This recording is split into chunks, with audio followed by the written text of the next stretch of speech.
सध्या गोकुळच्या इलेक्शनासंदर्भात जिल्ह्यातलं वातावरण वेगळ्या मूडवरती गेलेलं आपल्याला दिसून येते।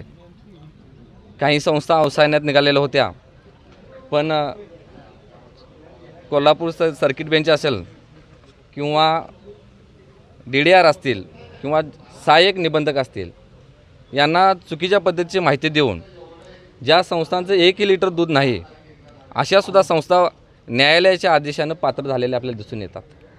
पण न्यायालयानं जरी आदेश दिला असेल की अशा संस्थांना पात्र करा, DDR पुणे ऑफिसनं सुद्धा अशा संस्थांना पात्र करावं असाच आदेशवरती पुढं आहे तोच आदेश ठेवला।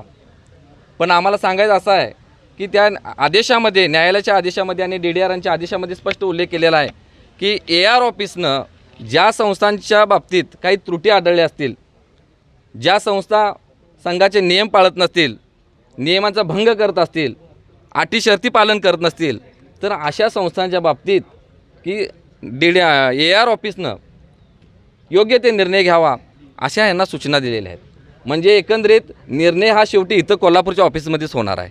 आणि मग इथं ज्या संस्था खरोखरच पात्र आहेत, अवसायनातल्या ज्या संस्था खरोखर जर पात्र आहेत, त्यांना मतदानाचा अधिकार मिळावा यासाठी आमची भूमिका तीच आहे। पण ज्यांचं खरोखर 1 लिटर दूध नाही अशा संस्था जर पात्र व्हायला लागल्या तर गोकुळसारखा दूध संघ हा राजकारणाचा अड्डा बनेल।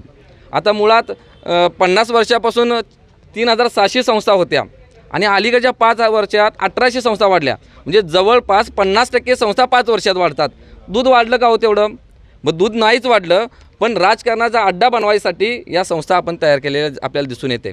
या संस्था खरोखर त्यांचं ऑडिट होते का बघितलं पाहिजे, दूध घालतात का बघितलं पाहिजे। एका आम्ही आता बघितलं एका संस्थेचं 1 लिटर दूध नाही 5 वर्षामध्ये, पण ती संस्था या न्यायालयाच्या आदेशानं, DDRच्या आदेशानं मतदानाचं पात्र ठरत आहे। पण पात्र ठरत असताना त्यांनी न्यायालयानं सुद्धा किंवा DDR पुणे ऑफिस यांनी सुद्धा आपल्या या AR ऑफिसला अशा सूचना दिलेल्या आहेत की तुमच्या पातळीवरती तुम्ही निर्णय काय घ्यायचा, ज्या संस्था पात्र आहेत त्या पात्र संस्था ज्या आहेत त्यांनाच मतदानाचा अधिकार द्या। ज्या संस्था नियम अटी शर्तींचं पालन करणार नाहीत अशा संस्थांचा निर्णय तुम्ही घ्यायचा आहे, असा निर्णय दिला आहे। त्याबाबतीत आम्ही आता निवेदन दिले आणि AR ऑफिसनं योग्य ते निर्णय घ्यावा अशी आमची अपेक्षा आहे। तमाम कोल्हापूर जिल्ह्यात आम्ही जवळपास सगळ्याच तालुक्यातले लोक इथं आलेलो आहोत की योग्य ते निर्णय व्हावा। न्यायालयाने जो आदेश दिलेला आहे की तुमच्या लेवलला जे काही नियम अटी पाळत नाहीत त्यांचं तुम्ही मतदानाचा अधिकार देऊ नका असाही त्याच्यात उल्लेख आहे। पण त्याचं प्रेशर करताय असं वाटतंय का? मुळात हा आता राजकीय अड्डाच बनलेला आहे।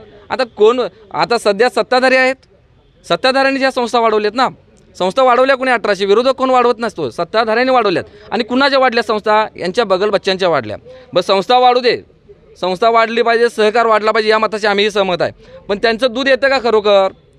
संस्था वाढवा, दूध घाला, गोकुळ मोठा करा, गोकुळ वाढला पाहिजे। ज्यांचं 1 लिटर दूध येत नाही आता तुमच्याकडे त्यांच्या संस्थांची काही यादी आहे का अशी त्यांना अधिकार? आता मुळातच ज्या पहिल्यांदा जे रीट दाखल केलं होतं त्याच्यामध्ये दुधाचं संकलन किती आहे, त्या संस्थेचं नाव आणि त्यांनी 5 वर्षामध्ये किती संकलन केले हे इयर वाईज दिलेलं आहे। तुम्ही जर स्वतः जरी बघितलं इथं यांच्याकडे आहे प्रत्येक त्या प्रत्येक संस्थेच्या पुढं कोणत्या वर्षी किती दूध केलं संकलन अशा संस्थेची यादी आहे। आमच्याकडे पण ते आहे, आम्ही तुम्हाला दाखवू शकतो। त्याच्यामध्ये स्पष्ट उल्लेख आहे की काही संस्थांचं 0 लिटर दूध आहे, पण या न्यायालयाच्या आदेशानं, DDRच्या आदेशानं त्या संस्था देखील पात्र होत आहेत आता मतदानासाठी। असं झालं तर हे सहकार काय टिकणार नाही। न्यायालयानं सुद्धा विचार करा, सहकार टिकवायचा असेल तर मुळात जो दूध घालतो अशा लोकांनाच इथं संधी मिळाली पाहिजे। अन्यथा हे राजकारणाचा अड्डा बनला तर एक दिवस शेतकरी संघासारखी आपल्या गोकुळ दूध संघाची अवस्था झाली आपल्याला दिसून येईल। मी प्रवीण पाटील, केदारनी दूध संस्था कावनी चेअरमन।